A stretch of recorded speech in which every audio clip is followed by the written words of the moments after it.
Hello, everyone, and welcome to Kings of Fantasy Football podcast. I'm your co-host Pablo, and here's my co-host. Leo.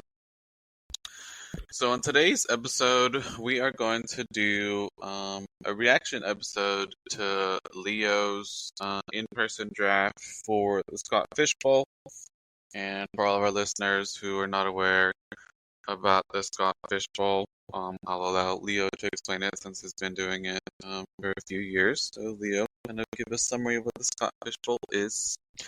Well, Scott Fish Bowl is a tournament. I won't say tournament, but a league that was started by Scott Fish. Um, he's he's like the kind of like the godfather of of fantasy football. You know, he's very innovative with league types and stuff like that. So, but years ago he created. We're in Scott Fish Bowl 15 right now, and he started this to as a way to form like a community for the fantasy football, to have a community with each other, interact with each other, and also to he likes to all the proceeds that go to this league are go to various charities. Fantasy Cares is one of the main ones that kind of go work side by side with that he kind of created, and mainly they do Toys for Tots, but the different live events that has gotten so big this year. I think it first started with like 480 uh, participants, and it varies from professional fantasy football content creators, and then it's gotten bigger, and then there's fans as well. So now this particular season, this year, we got up. There was over 50,000 people try to sign up for the event, and 5,004 were able to get in. Every year he's gradually increased the amount of participants, but also the amount of participants to sign up has quadrupled or whatever every year. So it's always increasing, and like I said, it's a good opportunity for to interact fans with fantasy football content creators that always the experts that always giving advice. So it's a good opportunity to to challenge yourself how you stack up with the best in the with the best in this community. So the last couple of years I've been able to uh, well, for the last few years he's had live events throughout different parts of the world, and last year I was able to do one in Fort Lauderdale, and this year I was able to go to Orlando. And so we start the event. The first 10 rounds we draft in person, and then the rest we finish online. We just finished our draft yesterday, so wanted to come and talk about a little bit with you, discuss how it went, different strategies.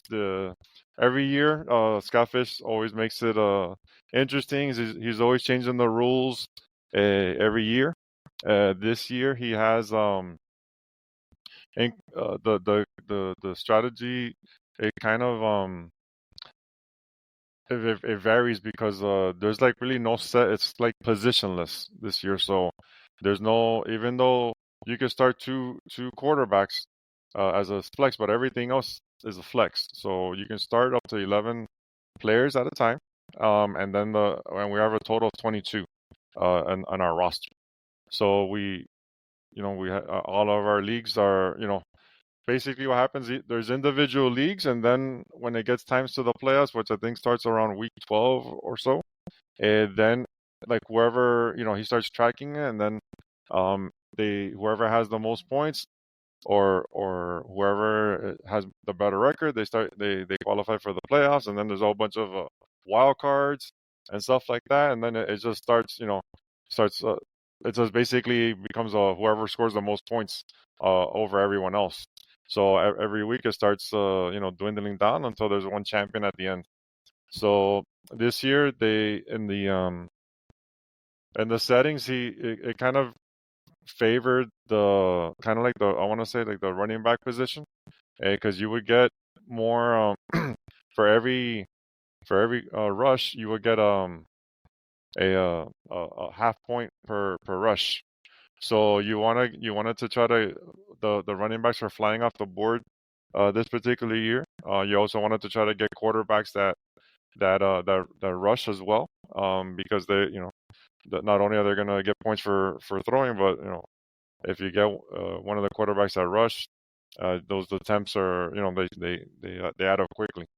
So you can see when we go over our the draft that I was in. Our my league was in Orlando draft. We had 5 drafts going on at the same time, so there was like 60 people drafting in 5 different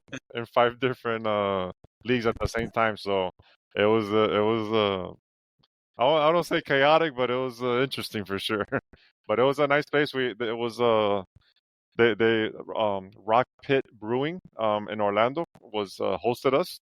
The kind of like I want to say like the event coordinator that kind of hosts us was Zach Berger. He's very always very how would you say interacts a lot with the community, with the fantasy football community, and Scott have had him here hosting us since he lives in the Orlando area. So thanks for Zach for that, and obviously Rockwood Brewery for hosting us. So, but it was a fun time. We had all the drafts going on at the same time, and so some drafts were going a little faster than the others, so you can kind of see how the drafts, when players might be going, so you could kind of see all of us looking at each other's other boards just to see how things are going, and so it's cool. It's a fun experience. So if you have a chance to do a live event, definitely go for it for Scott Fish Bowl, because it's cool. One of the events that's always highly touted that once the people want to go to is they do one in Las Vegas at the Circa Swim and at the pool. So that's a nice event to go to for sure. But they have it in LA and even in other parts of the world and other countries. So very very very cool. All right, appreciate that. So, shout out to again Scott Fish, and especially the whole charity aspect thing is really cool. Wish I could join one year, kind of see how I stack up. Like imagine being in a league against like Matthew Berry or somebody. I think that'd be really cool. So let's go ahead and dive right in. So kind of like Leo was saying, the scoring settings favor running backs, but doesn't mean that you don't want to aim for those skill position players. But starting right off the bat, I'm a little surprised by the first overall pick. Again, considering that it favors running backs, but somebody went for Lamar Jackson. I understand his rushing upside, but with Derrick Henry there, and you saw how good Derrick Henry was last year, I don't see why Derrick can't be just as involved this year. So that's why I'm a little surprised with Lamar being number 1 overall. Did that kind of surprise you at the live event, or? Um, I know he was gonna probably go within the top 4 picks. Like I said, even though it is like kind of positionless, there you can start two quarterbacks, especially him and Josh Allen were the only two that were drafted in the first round. So I knew they were gonna go. It was just a matter of when. So I wasn't too surprised about it. I didn't think he would get to me at 5. Even if he did, I probably still would have went with running back. But yeah, that's the this particular uh, uh, contestant, Kobe Cheese. He went with Lamar Jackson. Then his other quarterback was Kyle Murray. That he got in the 5th round. So they're both running running quarterbacks. So Yeah, yeah, both rushing upsides. yeah. So Um, Now the next pick, I understand. I think this is, if you want to call it, the year where he can finally catapult to that number one running back overall. Saquon and Derek had really amazing years. They got a new offensive coordinator in Atlanta, so the second overall pick was Bijan. Um, I think it's going to be interesting, especially depending on who's under center. Um, but a lot of experts are saying that Bijan should be, the first running back off the board. Um, did you think that, maybe someone would have gone here with, Saquon or Genty or Gibbs, or were you pretty much expecting Bijan to be the first running back off the board? yeah, I anticipated that Bijan will probably be the first one running back off the board, or Barkley, one of the two. Barkley had an amazing season last year that he rushed over for 2,000. Maybe some might be a little wary of him because of all the touches that he had, because obviously they went all the way to the Super Bowl. So Bijan could be you can consider, I guess, a little bit more fresh. He's younger as well, so he's definitely gonna be utilized extremely uh, heavily in the Falcons offense. Penix will be the quarterback. Um, he kind of came on a little bit at the end of last year once Kirk Cousins got injured. So we'll see. We'll see if how Penix gets the offense going, and I believe as long as Bichon is healthy, he's gonna be a stud in this format, because he will get the touches. Like the saying and this year was volume is king. So definitely he's gonna get the volume. That's for sure. Yeah, I mean he's younger compared to some of these other running backs. Not saying that Barkley's old by any means, but he had a lot of touches. Derrick Henry's in his 30s. Now this next pick was the first wide receiver, and after that pretty much nothing but running backs, and the next receiver doesn't come until pick 9. And of course, this is who people are saying, especially in PPR leagues, should be the first person off the board, and that's Mr. Jamar Chase from Cincinnati. I'm always of the mindset of I prefer, an elite receiver just because they don't get, I guess, hurt as easily, in the sense that, of course, for running backs, they're always going to get tackled. Not saying that receivers aren't getting hurt, but it's just my mindset. If you had, this 3 pick, would you have gone elite receiver, or still gone with the running back, considering the scoring settings? Um, I can't blame FF Talas for he's the one that selected Chase there. He's Chase, like you said, he's in a PPR regular kind of draft. He's gonna be probably the number 1 pick. Uh, so you can't go wrong. I was gonna go running back no matter what. Here in this top, because I had the 5th pick overall, and I was definitely gonna go for a running back no matter what. Because I figured they were gonna go. These bell cow horses here are gonna be going quick. So I definitely wanted to get one of these guys for sure. So That was you nice. were you were like the draft day movie Yeah, running back, no matter what. pretty much. Yeah, but you So, can't blame him. Chase is awesome. Chase is awesome right. too. So Um, so these next 3 picks, running backs, so it was Barkley at 4, Mr. Leo took Genty at 5, and then it was Gibbs right after. Now I'm gonna pick on you. We kind of talked about it a little bit already. I kind of like from the draft day movie. I don't know if I trust rookie running backs And I understand your thought process of, a bell cow.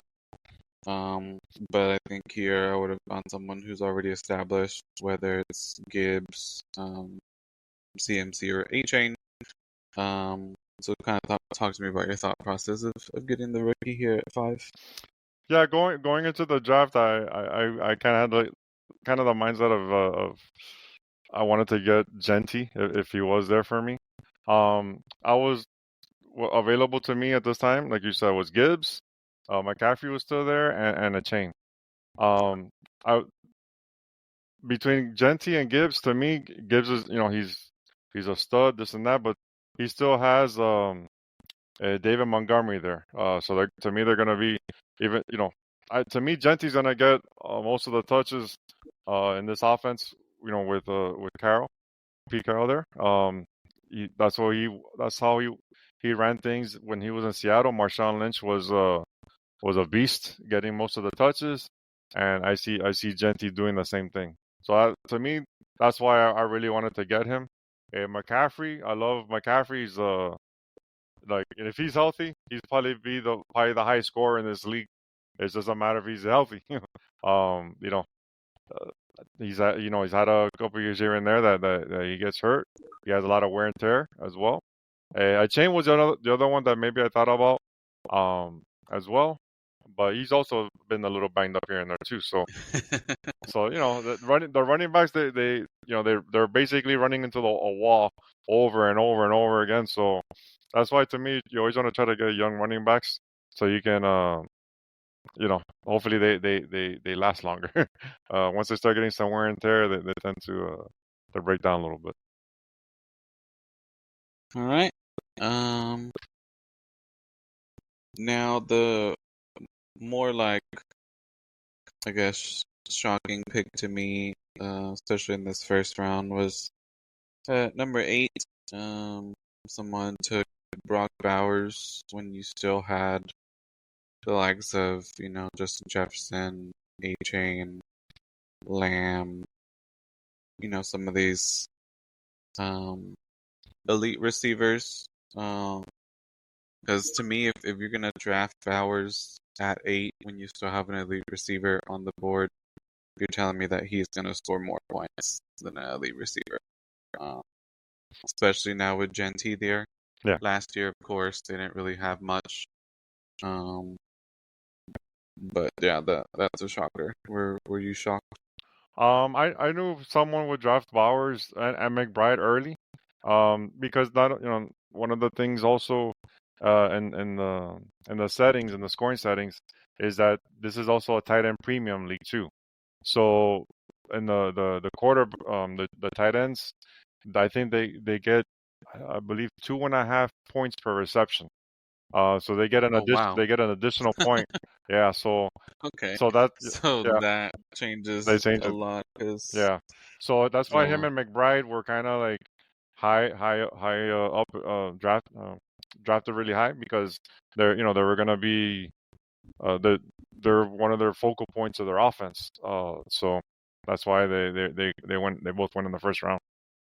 So it's understandable. that It's a explains things. 'Cause I'm like, too, if it's a normal, 1 point, then all right. But if you're getting 2 per reception, yeah. that makes a lot more sense. So kind of, ending the round, we had JJ at 9, CMC at 10, then A-Chain, and then McBride. Um, CMC, I'm surprised that he's still being, ranked in that first round, for running backs. Kind of like you said already, coming off a major injury. Yes, he's looking healthy, but you're telling me that someone who is coming off a major injury is still going to be getting that workload that he's had, since he's been in the league. I don't see that, and if it does happen, can he play the 17 games, getting 10 to 20 carries per game and stay healthy? That's a big question mark for me. Yeah. No, for sure. Like if he stays healthy, he's like I said, he's one of the kingpins here. But he gets banged up a little bit, but we'll see. He's healthy right now, so you'll. Yeah, I mean, if you drafted already, you're drafting him with the thought of, he's gonna be the same old CMC. Um, Now in the second round, so on the way back, because I'm assuming it was a snake draft. Yeah, Um, it's a snake draft with a third round reversal. So in the third round, instead of being the first person picking first, it jumps back to the 12th man, and that person picks first in the third round. So it flips on the third round. Just the third round only. Now in the second round, the the player that I at least wanted to kind of mention is, do you believe, getting Neighbors at the third pick in the second round, um, over some of these other guys who got drafted later? You have Amon-Ra, you have Brian Thomas Jr., AJ Brown still on the board. I mean, the the thing that I kind of scares me about that situation is the quarterback. Like, you have established quarterbacks with Nakua, with Amon-Ra, even Garrett Wilson, Travis Hunter, AJ Brown. So again, to me, that's your elite receiver on your team behind a still questionable CMC. I think this guy's playing poker in my opinion. What do you think? Neighbors, like he's gonna be a target monster. Uh, like last year he was already a target monster. As a rookie. So you know, and that was with really crappy quarterbacks. At least this year, he does have Russell Wilson in town. That's definitely a way better improvement of what he had last year. Behind him, there's a rookie Darts that he's there, and also uh, even your boy Jameis Winston with his looking for that he's a real gunslinger. So if so at least he has potential to get stuff done. He's gonna get better quality throws. Um, like I said, Wilson's way more accurate than the guys that were there last year. So yeah, I can see. Like I said, he's definitely a one of those top picks that you're gonna get by the second round for sure. And this maybe yeah for sure in any league he's gonna be drafted in the second round, the latest. Yeah, no, kind of the same thought process for the guy at the end of this round, and again, he's still being, ranked really high because of his rookie season, which kind of Neighbors kind of the same thing, but these stud rookies going into year two, um, can they always kind of replicate? I know, like with Justin Jefferson, he had a really good rookie year. He's kind of blossomed into an elite wide receiver. But, Brian Thomas Jr., do you think he can, replicate that same season, man? Because last year I regret dropping him. Yeah. No, he what's scary is that he did most of his damage with when Lawrence got hurt. So he really turned it on in the second half of the season, and now he's gonna have a Trevor Lawrence for the whole year. So definitely his arrow's pointing up. He's got some help now with Travis Hunter. Hunter, he's a dual threat player that he was also drafted really high. We probably talk about that later. So that's definitely they're not gonna be able to double team him. Focus on him because if Hunter is, which what they've kind of said that he is gonna be playing on offense, plenty. That will alleviate the coverage on Brian Thomas's side, and I definitely he's gonna be able to to play at the same level that he was last year for sure. Now, the pick before Thomas, so this was round 2, pick 11. He's been getting ranked really high too. I think he did do well definitely last year with the Bengals, and that's running back Chase Brown. But again, considering your league is kind of for those workhorse running backs, do you see Brown in that role? Yeah, he proved last year that he was able to handle the touches. At this point in the draft, maybe I would have probably drafted Brian Thomas instead of him if it was me, probably. um, at that point, but Right. like I said, this format, when we kind of if you go through the like different processes of how people build their teams, like this particular player, fantasy player, Ian, he drafted 6 straight running backs to start the draft. So he's and all of them and all of them are going to be carrying the ball a lot. Wow, man. I So didn't even realize that. yeah, so he went 6 straight running backs, then 3 straight quarterbacks, tight ends, and then so he didn't draft a receiver until the 18th round. So that was a strategy, Uh, so that So, all of us have different strategies. um, let's talk about kind of the guy you mentioned, Travis Hunter, and then we'll kind of wrap things up with our who we think had the best team. So Travis Hunter went round 3, pick 7. So essentially, he's probably like the 15th, give or take, receiver off the board.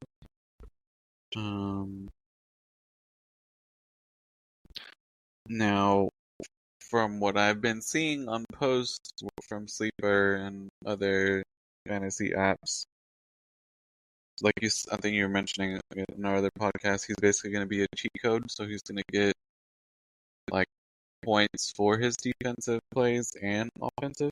Yes, that's correct. So yeah, whatever he does on defense, so every tackle he makes, any defensive, knocking down the ball, interceptions, fumbles, all that stuff, whatever he does, he's gonna get points for that too. So that's pretty nice. So yeah, basically he's gonna be, like I said, a cheat code. I if he I he went right before me, so I was tempted to pick him myself. So this they got me on that one. So, but yeah, that's why So you would have taken him I probably would have taken him there. in Yeah, round 3? yeah. Yeah. Okay. I had him there as one of my options to get him in Fields. So he took him, and I just went with Fields there.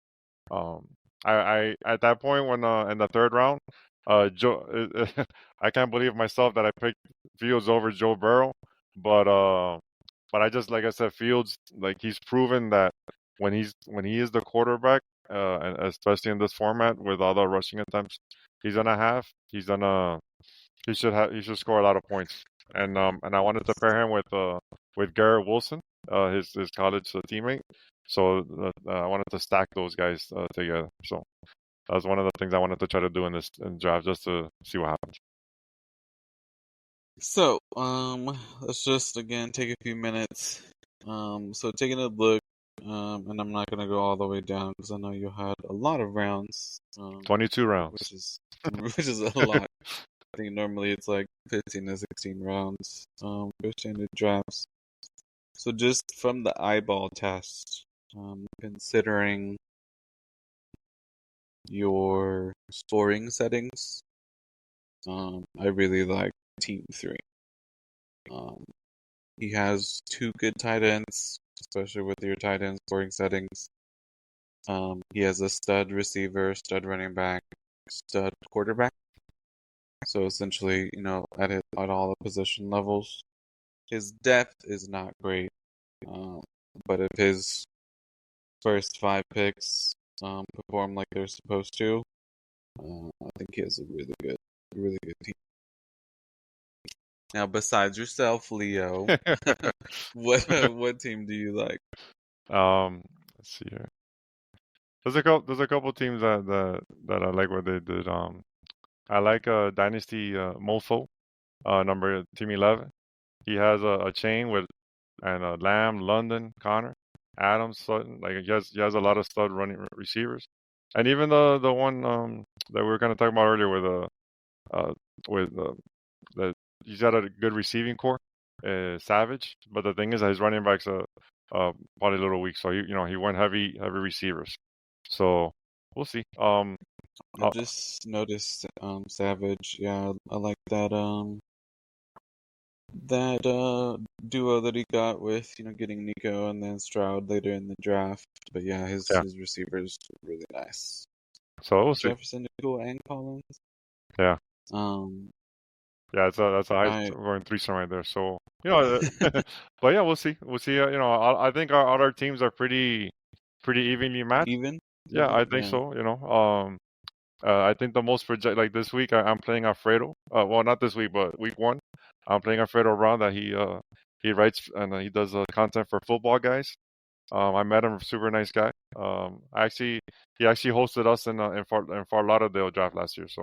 So he's projected to beat me like by 20, 30 points because his team was like projected like 297 points. So we'll see how that goes. But yeah, we'll try our best and see how it goes. Yeah, and then last thing, the guy that went 6 running backs first. I mean, to me, his quarterbacks aren't terrible. Yeah, He went Purdy, McCarthy, Love back to back. Um, but yeah, good luck, man. I think it's really, really good cause. Man, I don't know who I would who I'd be drafting in rounds, 20 yeah, or past like 18 and stuff. Because some of these guys, I don't even know yeah. their names. It was fun. It was a fun chatting with everyone while we were talking a little trash to each other and giving people shit. So it was fun. It was fun while we drive. Within the sleeper app, there's a little chat thing. Right, So we were chatting yeah. with each other. So it was fun. It was a good time drafting with these guys. I wish everyone luck and everyone else in the Scott Fish Bowl. Thanks again, Scott, for putting this together for a great cause. Fantasy Cares. And you can still buy I think merchandise at the Skyfish merchandise, I think Skyfish Bowl merchandise, and for a great cause. And all you can I think is open donation throughout the year as well. So Yeah, I'll tag him when I make this post on Twitter. That way people can get exposed to it. I'll just probably do the hashtags. I've been seeing a lot of hashtag Scott Fish Bowl 15 lately. But thanks everyone for listening. Tune in next week for our next episode. It's the middle of getting ready for fantasy draft, so we'll definitely be doing our best to prepare you guys for that. If you have any questions, you can reach me on X. That would be at ArchReaper, which is ARCHREAPR. Please like the show, give us a follow, share it with whoever reposts, get our names out there. Leo, where can they reach you? yeah, if you have any fantasy football questions or any dynasty questions, you can reach me on X at smooth1074. If you like the show, like and subscribe, tell a friend, helps us to get more notice out there. And I hope you enjoy the show. And and the training camp's about to start, guys. So get ready. All right. Thanks, everyone. Peace.